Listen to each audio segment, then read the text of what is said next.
Identitet je uvijek bio važan na brdovitom Balkanu. U njegovom dokazivanju i potvrđivanju istorija je imala i ima veoma važnu ulogu. Ni Bosna i Hercegovina u tom smislu nije izuzetak. Međutim, šta se dešava kada istorija počne da služi politici? U slučaju Bosne i Hercegovine dobiju se iskrivljene istorijske činjenice na kojima se gradi jedan nacionalni i državni identitet. Tema ove epizode serijala Istina je srednjovjekovna Bosna.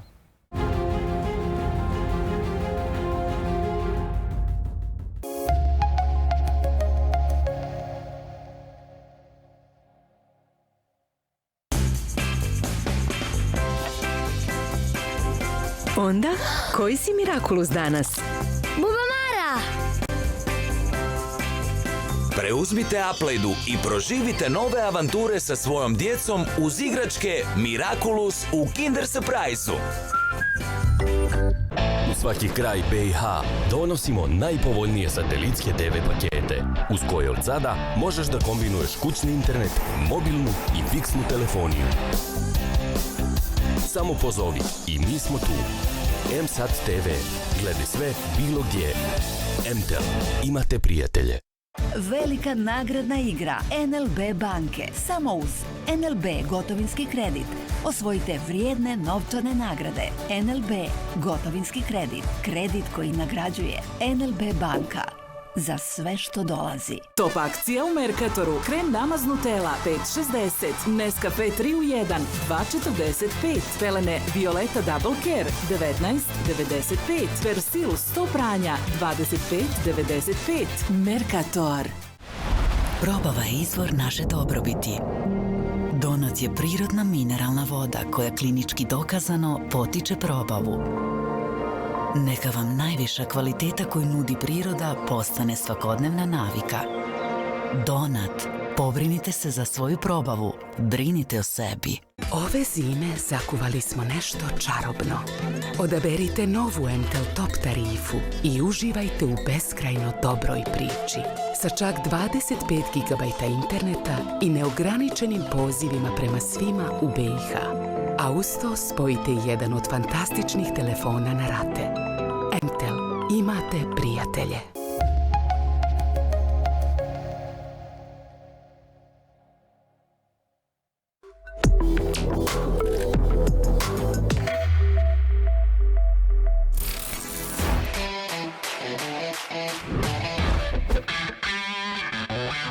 Gledajte Telering Mate Đakovića.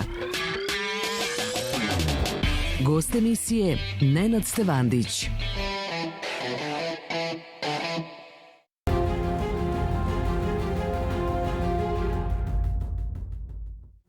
Već 3 decenije u jednom dijelu Bosne i Hercegovine posebna pažnja u tumačenju prošlosti se daje istoriji srednjovjekovne Bosne. Sasvim logično pitanje koje se nameće jeste sa kojim ciljem? Zvanična bošnjačka historiografija polazi od pretpostavke da je srednjovjekovna Bosna bila bošnjačka država u kojoj je dominantna bila crkva bosanska, da je na njenoj teritoriji bilo pravoslavnih hrišćana i rimokatolika, odnosno da su postojale organizacije Srpske pravoslavne crkve i rimokatoličke crkve, ali da je to stanovništvo prevashodno bilo bošnjačko stanovništvo. Da je tek u 19. vijeku pod utjecajem moderne srpske države, dakle to je stav bošnjačke historiografije i Srpske pravoslavne crkve, kod jednog dijela bošnjačkog stanovništva, pravoslavne vjeroispovesti, došlo do prodora srpske etničke svijesti.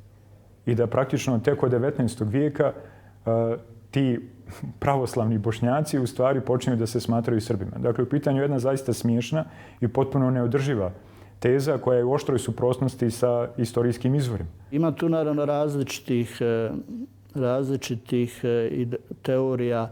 Jedna je integralno bošnjaštvo koje smatra da su ovdje živjeli od srednjem vijeku Bošnjani, Bosanci, Bošnjaci i da su doselili se Srbi i Hrvati kasnije u 18. vijeku posebno i da su u 19. zapravo ne Srbi i Hrvati nego pravoslavno i katoličko stanovništvo i da su oni u 19. vijeku onda pod utjecajem posebno crkve prihvatili nacionalnu nominaciju, bilo srpsku, bilo hrvatsku. Te su teze sigurno ostavile traga zato što su pogodovale shvatanju o posebnosti Bošnjaka u Bosni i Hercegovini, a onda njihovim vezivanjem za Bosnu i Hercegovinu kao zemlju pod tim imenom, u neku ruku su im onda stvarali iluziju i nastojali su da stvore privid kod drugih, da su zapravo oni jedini pravi starinci i samim tim gazde u Bosni i Hercegovini na koju imaju neko veće pravo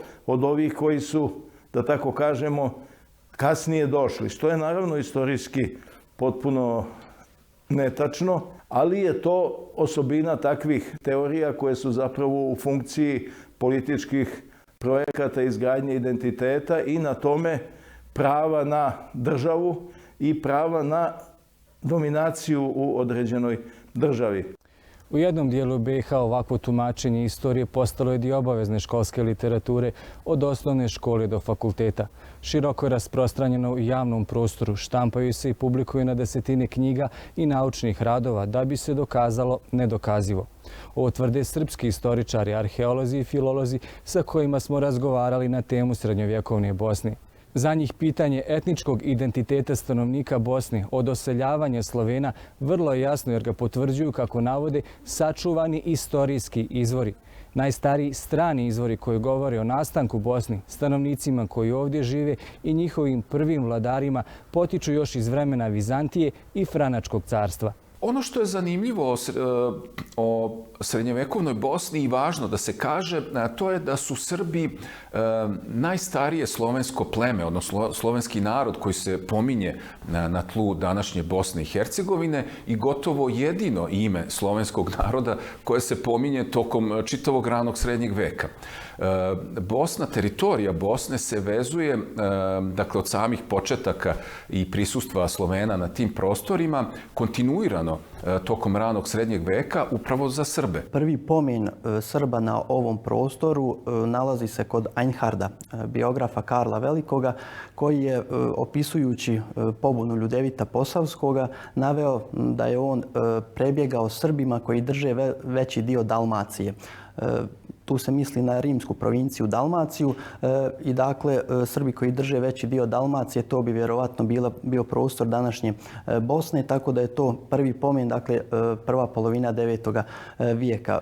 Zapisani su neki srpski vladari, župani toga područja i jedni istoričari smatraju da je to oko rijeke Une, dok drugi smatraju da to područje tih Srba treba tražiti negdje možda u današnjoj centralnoj Bosni, odnosno istočno od rijeke Vrbas. I drugi zapisani pomen srpskog naroda također je sa područja Bosne i Hercegovine, odnosno Hercegovine.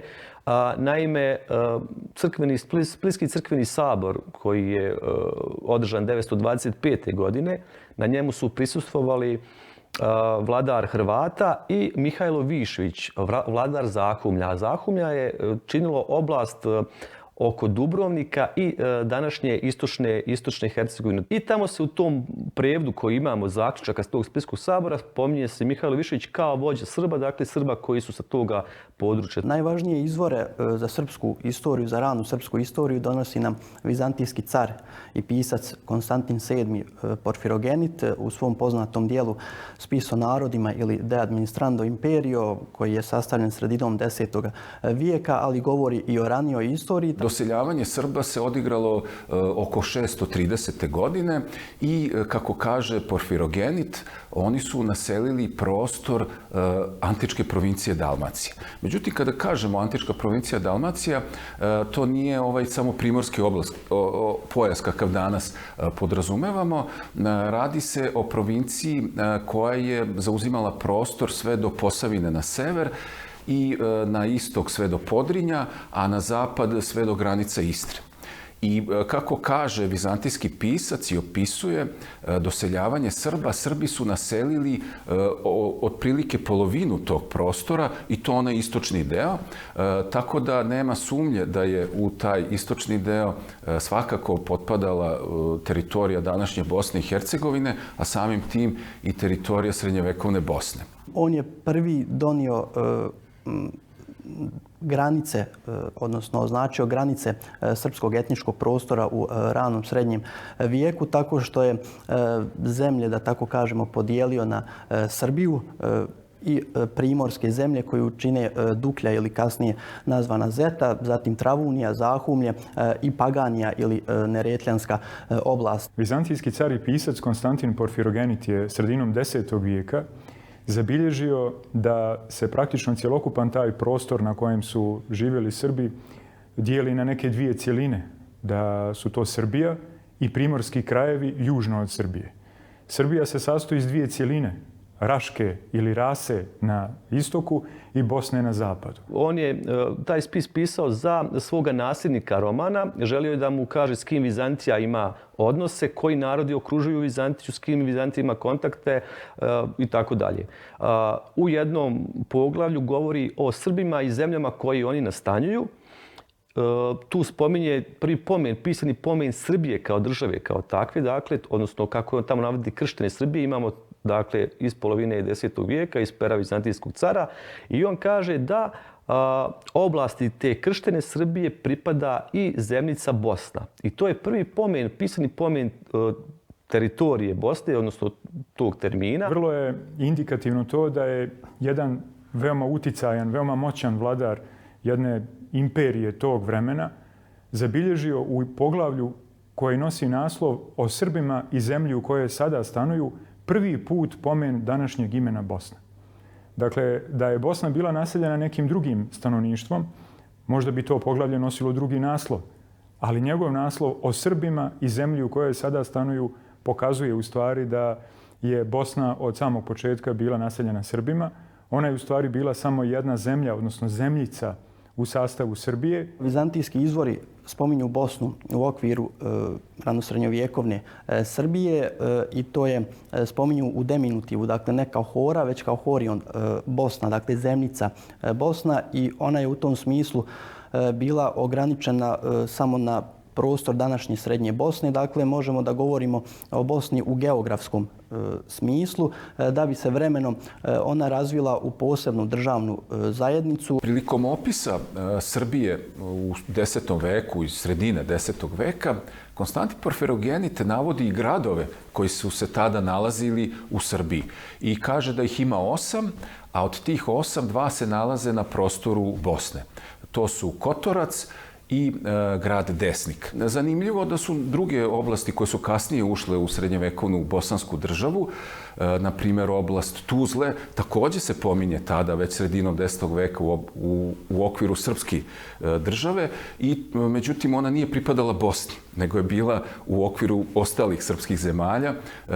Ona se naziva Soli, pominje se i grad Soli. O srpskom etničkom prostoru opet su najviše pisali vizantijski pisci, tako da u sredinom 12. vijeka prilikom pohoda vizantijskog cara Manuela Komnina na ovim prostorima, Jovan Kinam, koji je bio u pratnji vizantijskog cara, govori kako je vizantijska vojska došla blizu rijeke Drine koja odvaja Bosnu od ostale Srbije. Rimski papa je 1187. godine zabilježio Regnum servilie quod est Bosna, što znači kraljevstvo Srbije koja je Bosna. Dakle, mi vidimo sve do praktično kraja 12. vijeka da postoji jasna svijest u inostranim izvorima, odnosno kod pisaca inostranih izvora, da je Bosna u stvari bila srpska zemlja i prije nego što se ona osamostalila kao posebna država. Najraniji srednjevekovni vladari, uopšte koje znamo, a koji su vladali teritorijom Bosne, su srpski rano srednjevekovni vladari koje znamo iz pisanih izvora. To su knez Višeslav koji je vladao u posljednjih decenija 8. veka i njegovi naslednici Radoslav i Prosigoj. Oni su vladali na samom početku, možemo reći, 9. veka i prvih decenija 9. veka. Kasnije, na primjer, knez Višeslav koji je vladao tokom 30. i 40. godina 9. veka. Prvi ti vladari teritorije današnje Bosne i Hercegovine su također bili ti prvi srpski knezovi kao što je Mutimir i njegovi nasljednici. A iz sredine prve polovine 10. vijeka Srbija je bila, ta prvobitna Srbija je bila veoma jaka pod knezom Časlavom. Dakle, također i knez Časlav je jedan od vladara teritorije koje pripadaju današnjoj Bosni i Hercegovini. Zanimljivi su podaci na primjer iz doba srpskog kralja Konstantina Bodina iz 11. veka, gdje se kaže da je Konstantin Bodin ovladao svim srpskim oblastima. To su one iste oblasti kojima je vladao i srpski knez Časlav u 10. veku i koje svakako obuhvataju i Bosnu, što se i navodi u pisanim izvorima da je Konstantin Bodin vladao i Bosnom. Pop Dukljanin spominje da je Konstantin Bodin poslao svoje ljude Vukana i Marka u Rašku, a u Bosnu je poslao Stefana. O tom Stefanu ne znamo mnogo, ali to bi bio prvi pomen jednog vladara u srednjovjekovnoj Bosni, a sljedeći sigurniji pomen vezan je za sredinu 12. vijeka kada se ovdje spominje ban Borić. Nakon njegove smrti, zapravo i ne znamo tačnu godinu njegove smrti, prvi koji se u izvorima javlja je ban Kuldin, jedan od najpoznatijih vladara ovdje, iza koga je nakon nekog vremena ostala ta čuvena izreka od Kulina bana i dobrijeh dana, i koji nam je ostavio prvu povelju pisanu na srpskom jeziku. I u nauci se obično uzima da sa njegovom vladavinom počinje vladavina dinastije Kotromanića. Povelja Kulina bana prva je poznata i sačuvana povelja jednog vladara iz dinastije Kotromanića. Kotromanići su tokom svoje vladavine napisali brojne povelje, uglavnom Dubrovčanima sa kojima su imali razvijene trgovačke odnose. Ovi dokumenti i povelje koji su tokom trajanja bosanske srednjovjekovne države izašli iz pisarskih kancelarija lokalnih velikaša, najznačajniji su domaći istorijski izvori koji govore o identitetu srednjovjekovne Bosne. Srednjovjekovna Bosna, dakle, danas, kada posmatramo sve ono što nju karakteriše, moramo također imati u vidu da je imala i jednu posebnu državnost. Odnosno da je ideologija u Bosni Kotromanića, državna ideologija, bila drugčija od ideologije u Srbiji Nemanjića. Ona je tu svoju državnost koja počinje negdje od prelaza 10. i 11. vijek, pa recimo negdje da je ona već sasvim potvrđena u 12. vijeku, nastavila, ali njeno stanovništvo i dalje je imalo srpsku etničku svijest. Sami vladari Bosne nazivali su svoje podanike Srbima. Prvi identitet naroda Bosne, direktnu identifikaciju imamo u poveljama bosanskog bana Ninoslava. On u prvoj polovini 13. vijeka u 3 svoje povelje on svoje podanike direktno identifikuje kao Srbe. Naime, on je u prepisi sa Dubrovčanima, jer je Dubrovnik imao velike trgovinske veze sa tadašnjom Banovinom Bosnom, i on je u tim poveljama navodi, ako bi slučajno došlo do nekih parnica između Dubrovčana i podanika Bana, i on kaže otprilike, dakle, prevod na savremeni srpski jezik ide ovako: ako Dubrovčanin tuži Srbina, da se parniči pred Banom, a ako Srbin tuži Dubrovčanina, da se parniči, ili Vlaha, da se parniči pred knezom, odnosno knezom Dubrovačkim, jer Dubrovački knez odgovara za te Vlahe, svoje podanike koji se tako nazivaju, a Ban odgovara za te Srbe. Zanimljiv je pomen Stonske povelje bana Stefana II. Kotromanića. Naime, kada je kralj Stefan Dušan prodao Ston i Pelješac Dubrovčanima, ban Stefan II. Kotromanić je kao gospodar Huma, kojeg je zauzeo nekoliko godina prije toga, želio isto tako da potvrdi tu prodaju i tražio je određeni procenat i za sebe, tako da je izdao povelju Dubrovčanima u kojoj navodi da su izdata 4 primjerka, od toga 2 pisana srpskim jezikom ili srpskim pismom, kako on navodi, a 2 latinskim pismom. Dubrovčani su imali 2 notarske kancelarije, latinsku i slovensku, odnosno srpsku, kako je kasnije definišu, i oni su tu srpsku kancelariju koristili da pismeno saobraćaju sa svojom zaleđem, dakle sa Raškom, sa Bosnom, sa Humom i tako dalje. Čak se spominju i s vremena na vrijeme direktno kao dici, ti pisi Dubrovački, stavlja se da su Srbi, pa tako imamo iz 14. vijeka pomen jednog Nikole Srbina Dika Dubrovačkog, koji se tako definiše. Posebno su nam zanimljive intitulacije vladara, to jest na koji način se vladari potpisuju u tim poveljama.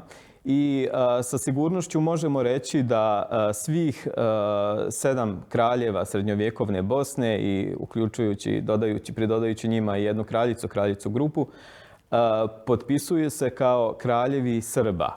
Obično se daje ja kralj Stefan Ostoja, kralj Srba, Bosne i tako dalje i tako dalje. Dakle, ukoliko se pominje taj etnički element u njihovoj intitulaciji, on je redovno srpski. Nijedan srednjovjekovni bosanski vladar za sebe ne kaže da je kralj Bošnjana, kralj Hrvata ili bilo kojeg drugog naroda. Dakle, kad navode neki narod, navode da su to Srbi, dakle da su kraljevi Srba i onda nabrajaju oblasti kojima vladaju i u kojima taj narod živi. Etničko određenje stanovnika kao Srba nije se mijenjalo čak ni u onim situacijama kada su vladari deklarativno prelazili ili približavali se rimokatoličanstvu, kakav je bio slučaj sa dvojicom posljednjih vladara Stefanom Tomašem i Stefanom Tomaševićem, koji su zarad političkih interesa i straha od nadolazeće turske sile prišli i približili se rimokatoličkoj crkvi i Ugarskoj, nadajući se nekakvoj pomoći s te strane i u tom slučaju oni nemaju problem s tim da svoje podanike imenuju kao Srbe. I tu dolazimo do termina Bošnjani. Ko su oni bili ili još bitnije, jesu li bili poseban etnos? Istoričari navode da je termin Bošnjani upotrebljavan isključivo kao naziv za vlastelu te uže Bosne, gdje je i nastala prva bosanska država, ali ne i za njene stanovnike kao etnička odrednica. U prvoj polovini 14. vijeka prvi put zabilježen i termin Bošnjanin. Međutim, taj termin nije imao etničko značenje, nego je odražavao u stvari novu političku realnost. On je imao državno značenje.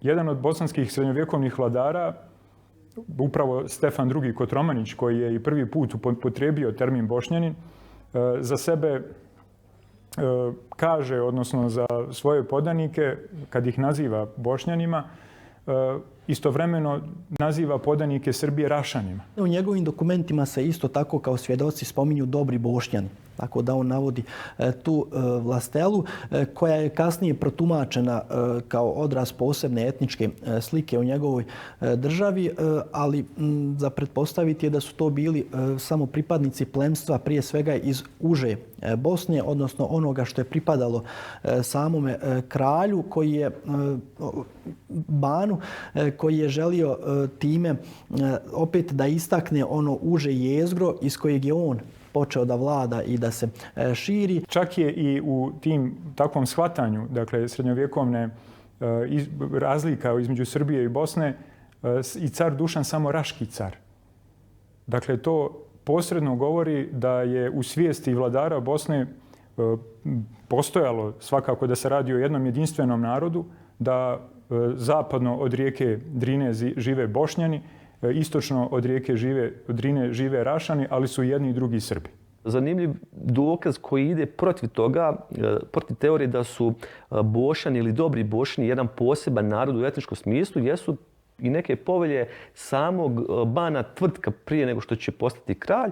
Pa u jednoj povelji se iz tog perioda spominju se kao svjedoci, dakle ljudi koji garantuju za taj neki sporazum, za taj neki dogovor, spominju se Bošnjani i Usorani.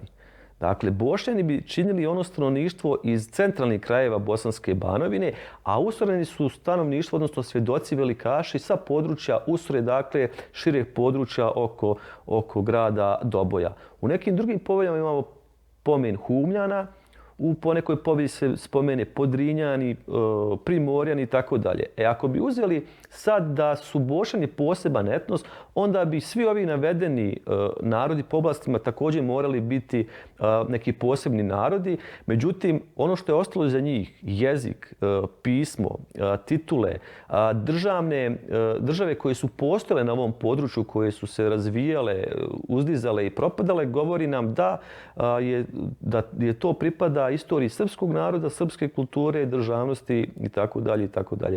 Srbi u vladarske titule vladajuće dinastije u Bosni zvanično ulaze sa prvim bosanskim kraljem Tvrtkom I. Kotromanjićem. Tvrtko je, kažu istoričari, na svoju glavu uz bosansku stavio i srpsku krunu na koju je polagao pravo kao unuk kralja Dragutina Nemanjića.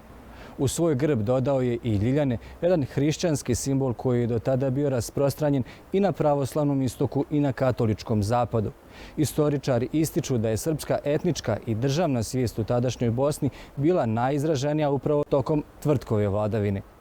Krvna povezanost sa svetorodnom dinastijom Nemanjića mu je davala prednost u odnosu na ostale gospodare koji bi željeli da postanu prvi na tom području srpskih srednjovjekovnih zemalja. Tvrtko je krunisan sugubim vijencem, odnosno dvostrukim vijencem, kako je on naveo, prvo darovanim mu vijencem zemlje Bosne, gdje njegov rod, Kotromanići, vladaju od prva, kako je on naveo, a zatim i vijencem svojih praroditelja. Najuočljiviji simbolički primjer Tvrtkove nove titule je bilo njegovo vladarsko ime Stefan, koje je on uvijek dodavao ispred svog imena i kasnije su svi njegovi nasljednici koristili ime Stefan ispred svog narodnog imena, što je bila tradicija i običaj kod svih Nemanjića. Kada Tvrtko nasljeđuje krunu Nemanjića, on ne stavlja neki poseban narod, na primjer Bošnjane o kojima se mnogo priča, nego on na prvom mjestu stavlja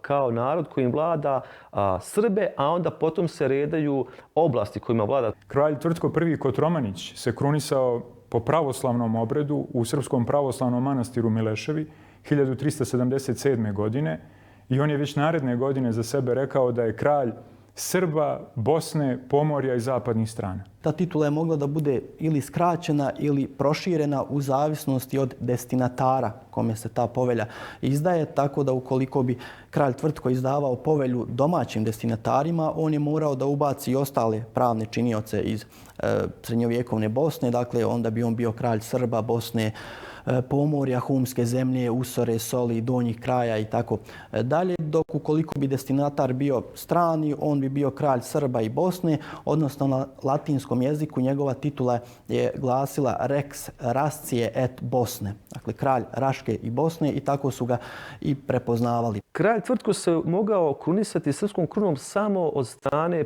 pravoslavnog episkopa, nikako nekog jeretičkog ili rimokatoličkog. Tako da Tvrtko nakon krunisanja ulazi sa punim sjajem, kako neki istoričari stariji pišu, u tradicije srpske pravoslavne kulture i srpske državnosti. Pošto je manastir Mileševa bila u vlasti tada kralja Tvrtka, dakle teritoriji kojom je on vladao, a tu se naravno nalazio i grob Svetoga Save, ne postoji značajnijeg crkvenog mjesta na teritoriji njegove kraljevine na koje bi on mogao otići da primi tu kraljevsku krunu. Najkonkretniji podatak se nalazi u spisu Mavra Orbina, Kraljevstvo Slovena, koje je pisano na samom početku 17.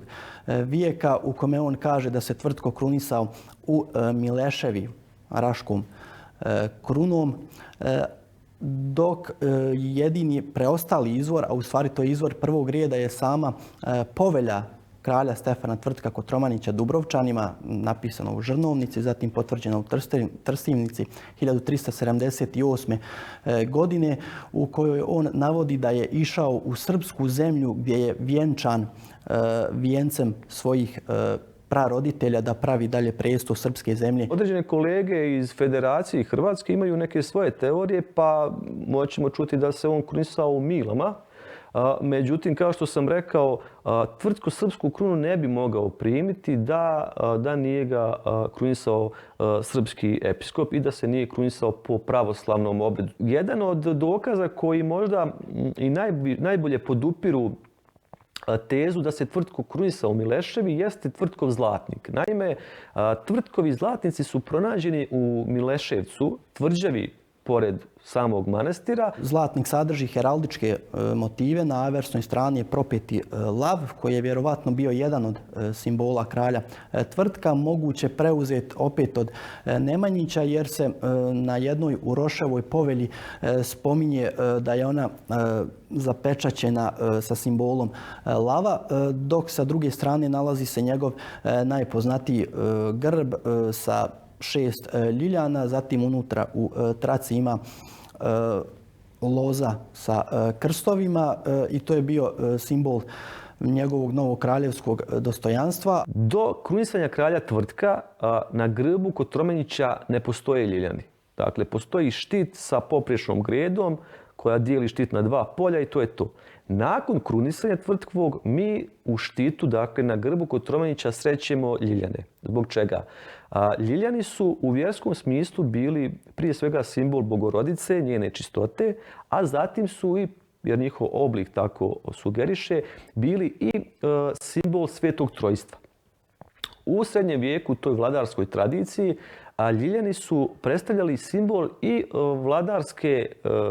vladarske vlasti, odnosno vlasti darovane sa neba. Tvrtko je koristio pored ljiljana i dvoglavog orla. Na njegovom pečatu, velikom pečatu, sa jedne strane stoje ljiljani, sa druge strane dvoglavi orao, što je i simbol oblasti kojima je vladao tih najvećih dvije oblasti, odnosno Bosne i Raške. Dakle, koji je on ujedinio u jedinstvenu državu i prvi par godina, kako nam svjedoče istorijski podaci, svi oblastni vladari su uvažavali Tvrtka kao srpskog kralja. Sama ideja Tvrtkove države, nove Tvrtkove realnosti može da bude posvjedočena kroz još nekoliko izvora. To je prije svega prihvatanje tributa, prije svega svetodmitarskog dohotka ili srpskog dohotka, kako je nazivan u izvorima, na koje su imali pravo samo srpski vladari i zbog toga je on isticao i svoju povezanost sa gospodom srpskom, raškom i bosanskom. To su navodili kasnije njegovi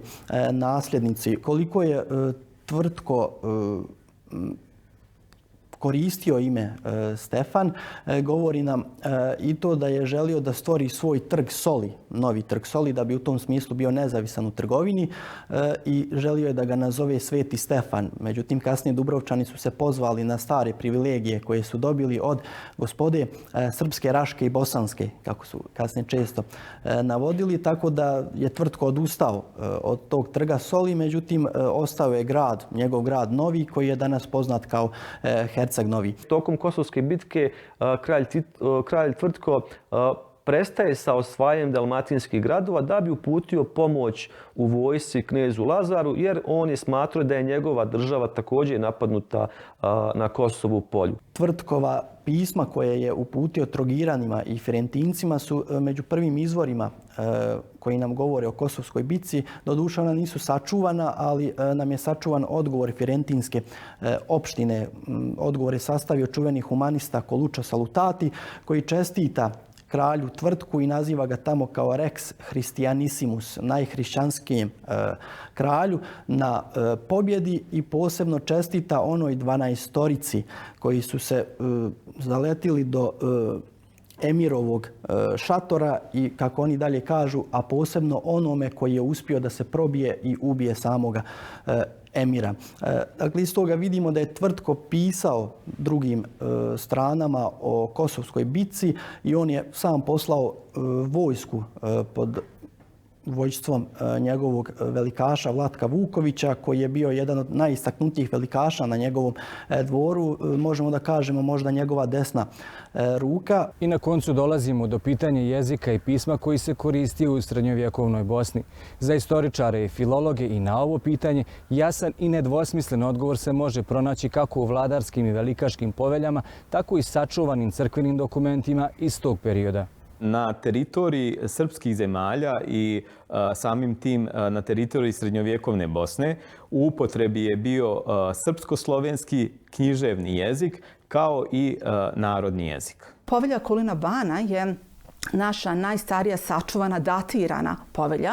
Ona je napisana na narodnom srpskom jeziku 1189. godine na ćirilici, prvi dio je znamo na latinskom, a sa druge strane sam spomenula Miroslavljevo evanđelje koje je također iz 12. vijeka i napisano na srpsko-slovenskom jeziku. To je srpska redakcija staroslovenskog jezika, također na našem identitetskom pismu. Miroslavljevo evanđelje upravo nam i jeste toliko bitno, a vezuje se i za teritoriju našeg Huma, Zahumlja, jeste bitno po tome što je najstariji spomenik pisan ćirilicom i srpskom redakcijom staroslovenskog jezika, dakle tim književnim jezikom. Tako da nam Miroslavljevo evanđelje i Povelja Bana Kulina, oba spomenika iz druge polovine 12. vijeka, služe kao reprezenti, odnosno dobri primjeri književnog jezika s jedne strane u slučaju Miroslavljevog evanđelja i narodnog jezika s druge strane u slučaju povelje Kulina Bana. Najstariji sačuvani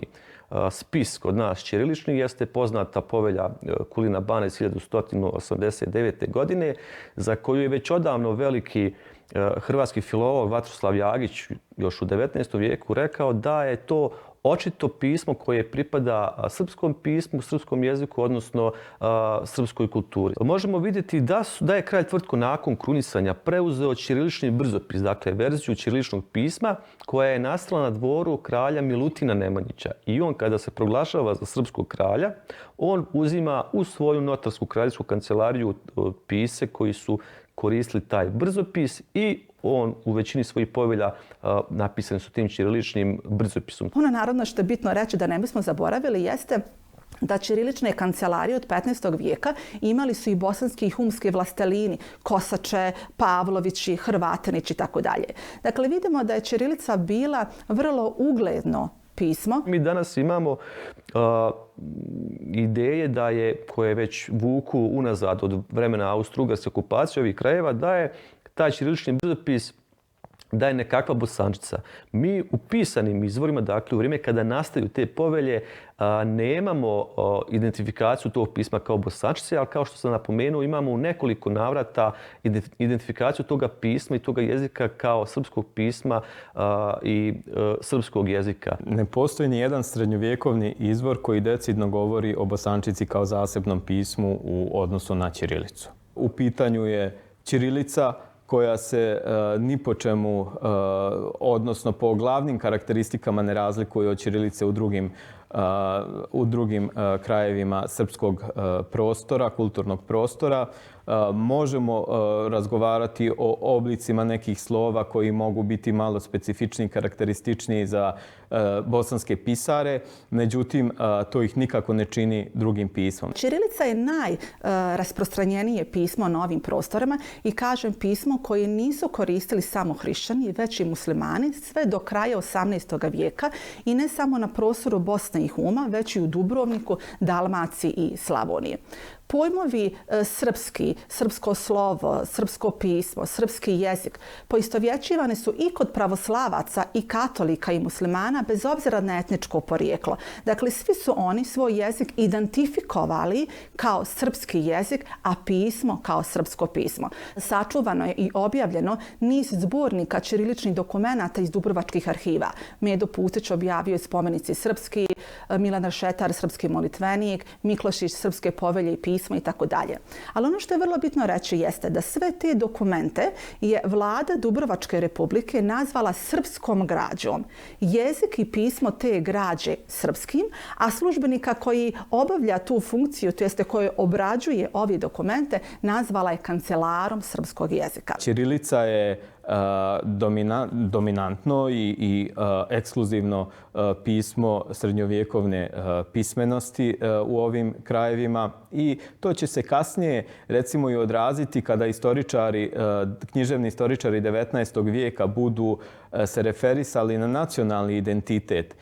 Oni će u 19. vijeku jasno da kažu da Srbi, pravoslavci koriste se, govorim u prvom redu, mislim na Šafarika, koji kaže da Srbi pravoslavci koriste se ćirilskim pismom, da je to njihova identitetska crta, dok Srbi rimokatoličke vjeroispovijesti koriste se, kaže, mahom latinicom, ali pritom on ne misli na Hrvate jer Hrvate izdvaja iz te skupine. Danas imamo da se govori o nekoj takozvanoj bosanskoj i hrvatskoj ćirilici, a u stvari to je samo jedan cilj je iza svega toga stoji, a to je da se srpskome narodu na ovim prostorima oduzme njegov kulturni identitet, da srpskom narodu oduzmete i povelju Kulina Bana i Miroslavljevo evanđelje, Goraždansku štampariju, da mu oduzmete jezik i pismo i na taj način u stvari da se srpski narod i njegov identitet svede na današnje granice Srbije.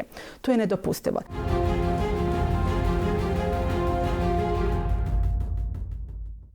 Još jedan bitan segment priče o identitetu srednjovjekovne Bosne su stećci.